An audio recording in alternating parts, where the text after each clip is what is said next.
So it's super hot today, so I've spent the morning just pottering around. Picked up my new bird bath, which I'm so happy with. Suits the area perfectly, and this is right under two of the shade trees in the shade garden and right where I look out from the door that I sit on the couch. So it's a really great bird bath, really great spot. Anyway, the big job for today is to run my drip. It's too hot to haul mulch, even though I've still got a heap of this space to mulch. But at least if I'm running drip, I'm still working on the area. I'm in the shade. There is a bit of a breeze, so hopefully this will be a really nice way to spend the afternoon. Still tick something off the list without overheating too much. So let me show you what I've got and what I'm thinking about doing, and then we'll just get stuck into the project.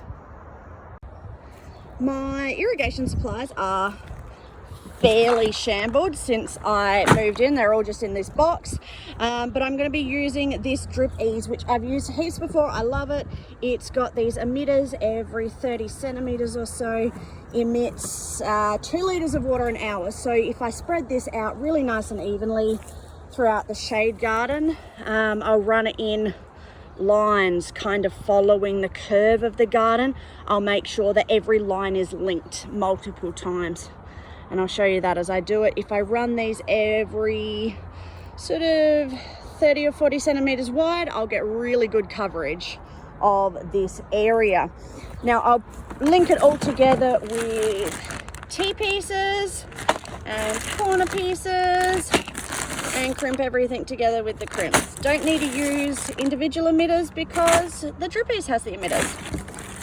Trusty pliers to make sure the crimps are tight, and that's about it. That's the really good thing about using this Drip Ease. So let's get started.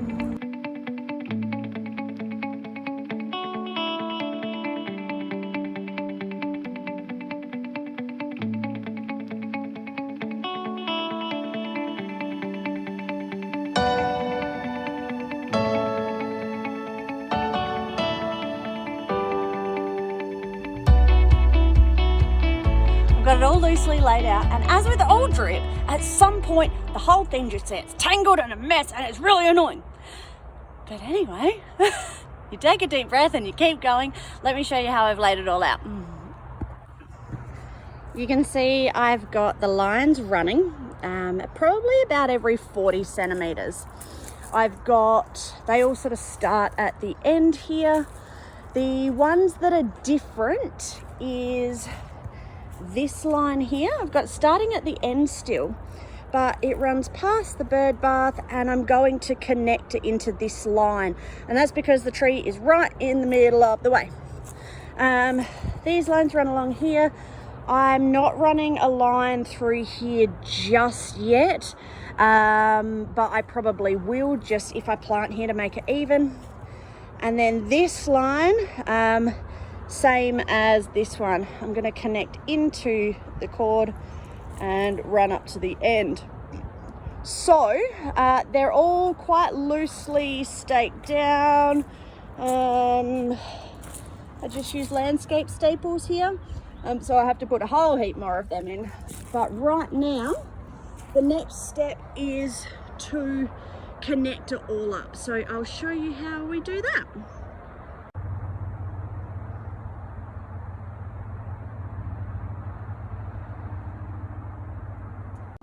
I haven't defined this edge yet, so I'm still not 100% sure where I want the drip to finish. So what I'm going to do is I'm going to run it here so that the line is continuous if I need to. This one here, I'm just going to tee in here. So there'll be a little patch that doesn't get any drip, but I'm not too stressed. I can add a bit in if I have to, or a single emitter later on. The sun is really bad, so I'm sorry. I'm connecting this end with a corner. So the crimp, which is this guy, goes on the end of the poly, and then the corner will go into here. Should slip in reasonably easily today because it's hot. All right, that goes in like that, and we pull the crimp just up over the top of the join. You see there's a little bit here that's like a lift. It's this connector here. I'm just going to crimp it. I like to crimp it on the outside so I can get to it a little bit easier if I need to. That's crimped pretty tight, but I can use my pliers later on if I need to.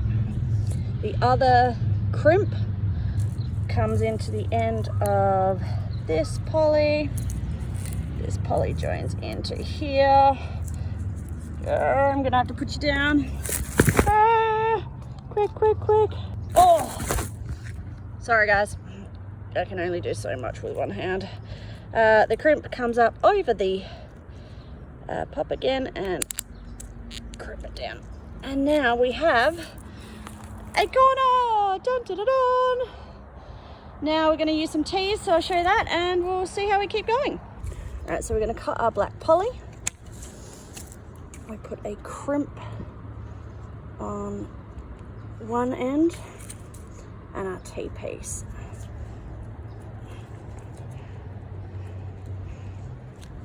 Bring the crimp over the edge and together. Another crimp into the black poly.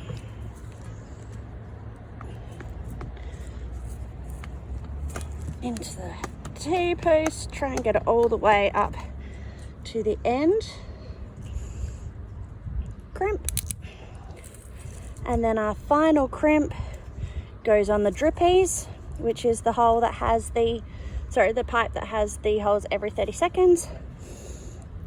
Into the bottom of the T and connect. Landscape staple just to hold it into place.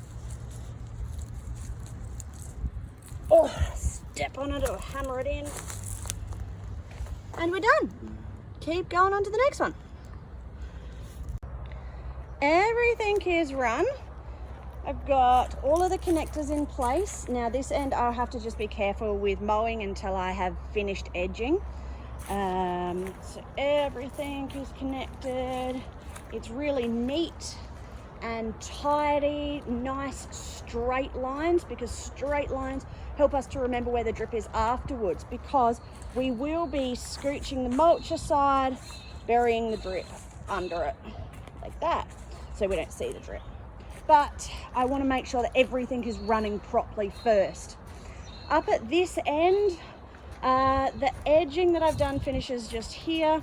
I suspect that I will run the edging sort of in the loop to meet the corner of the shed here, but this is a bit of a walkway, so I don't think that I will be planting here, but I thought I'd run the drip to it, then the water can start working its way into the soil, loosening it up in case I do decide to plant. The next step though is running the drip to the tap with a automatic timer, and I'll show you how I do that now.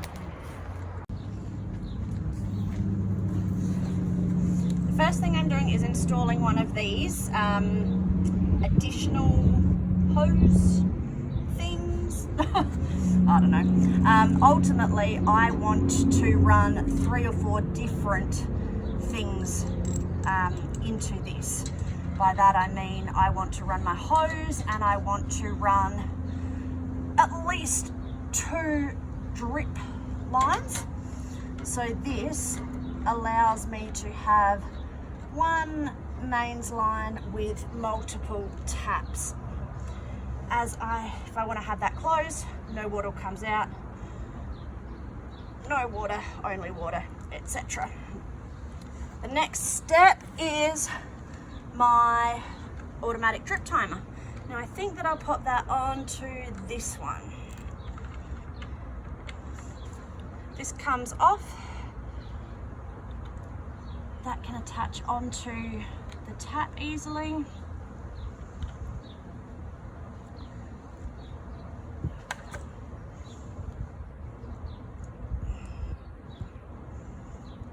And then this is the loose one, so I can attach that here.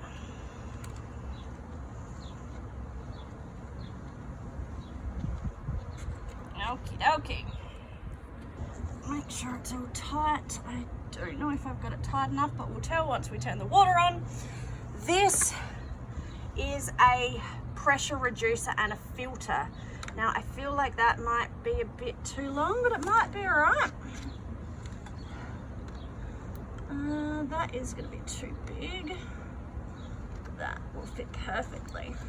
This will make sure that there's no crap getting back into the system, and it will also make sure that the water pressure isn't too bad so that it blows the system out. That is now ready. Everything's tight, I believe.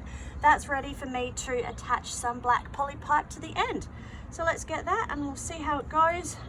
I never ever throw these bits out because these bits are always useful somewhere else. I'd like to make this really neat, so I've run the black poly with an elbow so that it goes straight up into the filter and the pressure reducer. Get that up onto the connector and crimp. Now I can get the hose out of the way, and that will sit really nicely just along the ground.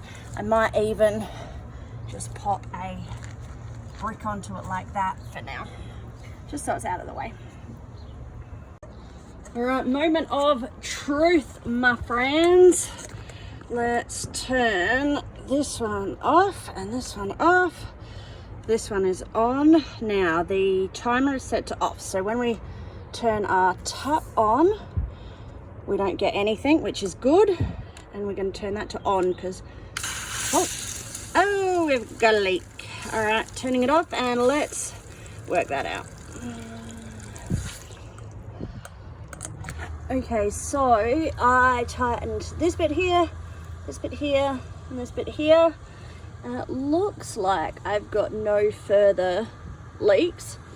Now, the settings here I can run for 1 minute through to 120 minutes at a time, and I can set it to run every 1 hour, 12 hours, 24, 48, 72, or once a week. So I love this timer. I used it for ages until I bought the big fancy one at the old place. Anyway, let's go and see if we're getting water.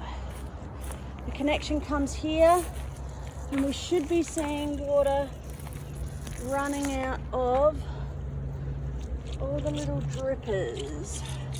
Might take a little while to come through. I'm hearing it. I'm not seeing huge amounts yet. I've got water here. There we go. It's coming out of the bottom hole. That is a good thing. It's a lot of area for this to cover. Oh, there we go. That's what we want to see. Nice. Now, this only emits water every 2 litres per hour. That's right. So, it's going to need a fair bit of water to get good coverage. This is encouraging to see that it's making it all the way down to the end here without too much problem. This one's dripping out nicely. Fantastic. Got water here. All right. I am going to let this run now for a good hour just to see what the coverage looks like, because I've got to see nice big wet patches everywhere. There's a wet patch coming and a wet patch coming. But otherwise, this is done, guys. It is so satisfying when you finish a drip project, turn it on, and you see that. It is exactly what we want. Ha! Super pumped, super happy with this. One more project ticked off the list. Oh, it looks great. Bye, guys. This is the coverage after running the drip for an hour, which I'm really happy with. You can see the water sort of hugging the drip. It's almost touching in the middle, which means that I'm getting really good coverage for an hour, particularly considering that this soil has not had any water run to it probably ever. So I think that I'm going to use this as my starting point. I will run the drip for an hour every day now, especially while it's so hot at the moment. Start loosening up the soil, getting it ready for planting. I'll keep bringing more mulch in when it's not quite as hot. And otherwise just continue to enjoy looking at the plants and the bird baths. What a fantastic way to spend a really hot day. I got to finish up a project and I didn't overheat. Bye guys.